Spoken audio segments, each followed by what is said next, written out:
আসসালামু আলাইকুম। আজকের সর্বশেষ সংবাদ জানাবো আমি নুসরাত। প্রথমেই জানিয়ে দেব সংবাদ শিরোনাম। ইসরায়েলি বাহিনী প্রস্রাব করে সেখানে আমাদের হাঁটু গেড়ে বসিয়ে রেখেছিল বললেন শহীদুল আলম। নির্বাচনে বড় চ্যালেঞ্জ নিরাপত্তা বললেন সিসি। ইসরায়েলি বোমা ও ড্রোনের শব্দ ছাড়াই গাজার প্রথম রাত। ট্রাইব্যুনালের চার্জশিটে নাম আসা সেনা কর্মকর্তাদের মধ্যে 15 জন হেফাজতে বললেন সেনা সদর। সর্বশেষ জানাবো, উচ্চ মাধ্যমিকের সব শাখা ইসলাম ও নৈতিক শিক্ষা বাধ্যতামূলক করতে হবে। শিরোনাম শুনলেন, এবারে বিস্তারিত। ইসরায়েলি বাহিনী প্রস্রাব করে সেখানে আমাদের হাঁটু গেড়ে বসিয়ে রেখেছিল জানালেন শহীদুল আলম। ইসরায়েলের কারাগারে থাকার সময় তাদের ওপর মানসিক অত্যাচার বেশি করা হচ্ছে বলে জানিয়েছেন ড্রিকের ব্যবস্থাপনা পরিচালক এবং আলোকচিত্রী শহীদুল আলম। ইসরায়েলি বাহিনীর হাতে বন্দী থাকার সময়কার অভিজ্ঞতা জানাতে গিয়ে তিনি বলেন, জেলের ভেতরে আতঙ্ক তৈরির চেষ্টা হয়েছে। এমনকি হামাসের সমর্থক দাবি করে তাদের একজন সহযাত্রীকে গুলি করে মারারও হুমকি দেওয়া হয়েছে। শনিবার 11 অক্টোবর বিকেলে রাজধানীর ড্রিক পাঠ ভবনে এক সংবাদ সম্মেলনে তিনি এমন অভিজ্ঞতার কথা জানান। এর আগে শনিবার ভোরে ইসরায়েলের আটক দশা থেকে মুক্ত হয়ে দেশে ফেরেন শহীদুল আলম। নিজের অভিজ্ঞতা জানাতে সংবাদ সম্মেলনের আয়োজন করেন তিনি।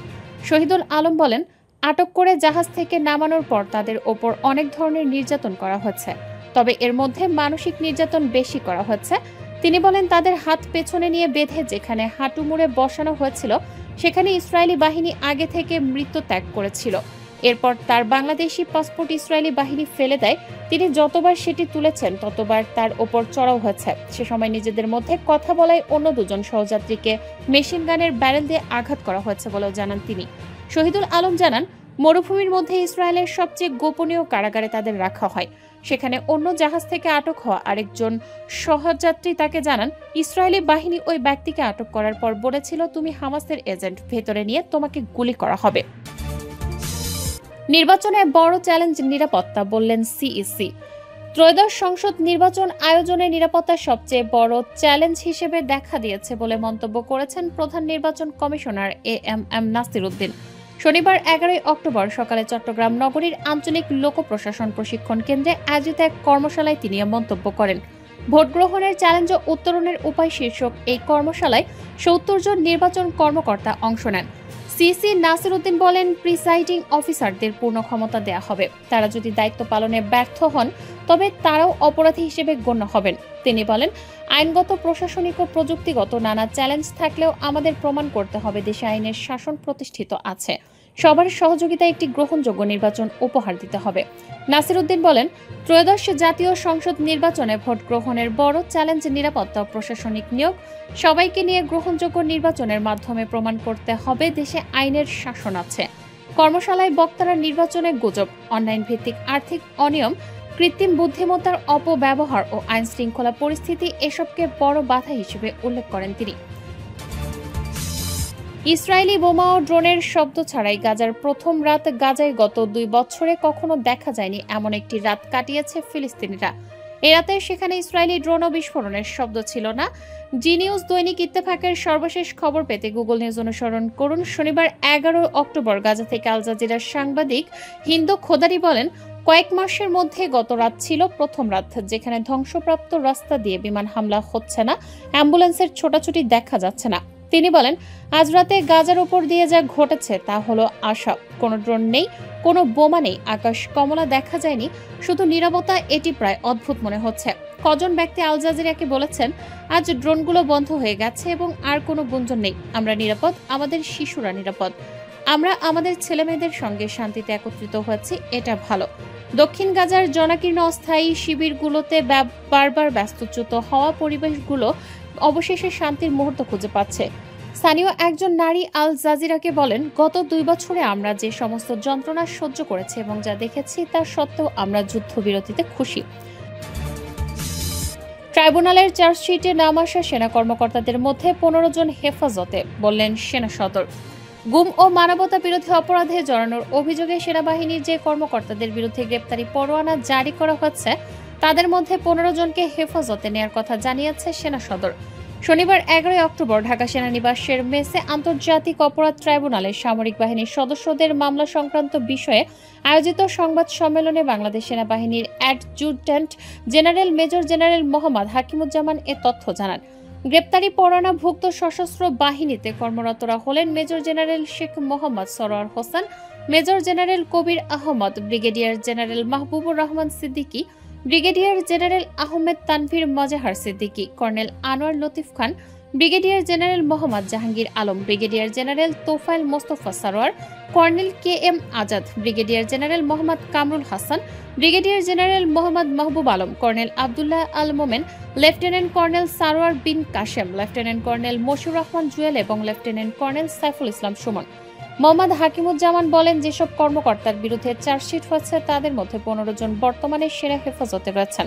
আমরা মোট 16 জনকে সেনা হেফাজতে আসার জন্য বলেছিলাম, তাদের মধ্যে 15 জন এসে হেফাজতে রয়েছেন। তিনি জানান, 3টি মামলায় 25 জন সেনা কর্মকর্তাকে অভিযুক্ত করা হচ্ছে। এদের মধ্যে অবসরে আছেন 9 জন, এলপিআরে 1 জন আর বর্তমানে কর্মরত আছেন 15 জন। মোহাম্মদ হাকিমুজ্জামান জানান, 8 তারিখ চার্জশিট দাখিলের পর এলপিআর ও সার্ভিসে থাকা 16 জনকে সেনা সদরে সংযুক্ত করা হয়। তাদের 9 অক্টোবরের মধ্যে সেনা সদরে আসার নির্দেশনা দেওয়া হয়। মেজর জেনারেল কবির আহমদ ছাড়া বাকি 15 জন রেসপন্স করেছেন, তাদের হেফাজতে রাখা হচ্ছে। তারা ফ্যামিলি থেকে ডিটাচ আছেন। সিটিআইবি ও ডিজিএফআই এর সাবেক পরিচালক কবির আহমদের বিষয়ে মেজর জেনারেল মোহাম্মদ হাকিমুজ্জামান বলেন, তিনি 9 অক্টোবর সকালে বাসা থেকে বের হন। এরপর থেকে তিনি নিখোঁজ। এদিকে আন্তর্জাতিক অপরাধ ট্রাইব্যুনাল গত বুধবার মানবতা বিরোধী অপরাধের 2টি মামলায় 30 জনের বিরুদ্ধে গ্রেপ্তারি পরোয়ানা জারি করে। প্রথম মামলায় র্যাবের টাস্কফোর্স ইন্টারগেশন ব্যক্তিদের নির্যাতনের অভিযোগে 17 জন এবং দ্বিতীয় মামলায় জয়েন্ট ইন্টারগেশন সেলে নির্যাতনের ঘটনায় 13 জনকে আসামি করা হয়েছে। উভয় মামলার প্রধান আসামি করা হচ্ছে সাবেক প্রধানমন্ত্রী শেখ হাসিনাকে, যিনি জুলাইয়ের সামরিক অভ্যুত্থানে ক্ষমতাচ্যুত হন। মামলায় আরও রয়েছেন তার প্রতিরক্ষা নিরাপত্তা বিষয়ক উপদেষ্টা অবসরপ্রাপ্ত মেজর জেনারেল তারিক আহমেদ সিদ্দিকী এবং ডিজিএফআই এর সাবেক 5 মহাপরিচালক।